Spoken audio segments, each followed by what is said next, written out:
मोला मैहा बना दे बेगावो, मोला पगल बना दे बेगा।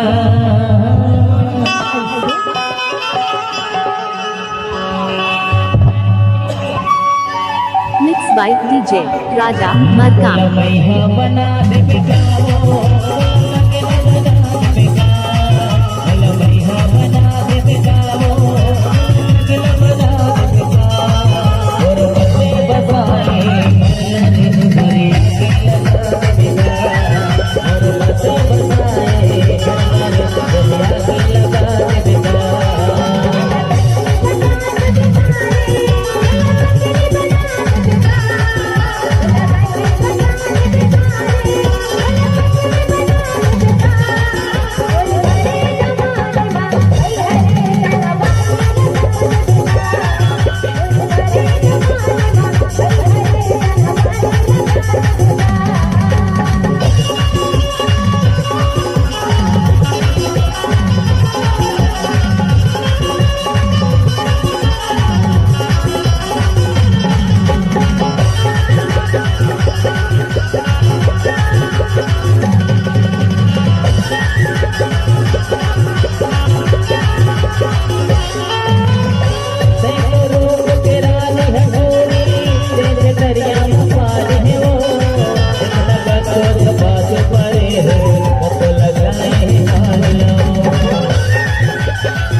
Mixed by DJ Raja.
Mixed by DJ Raja Markam.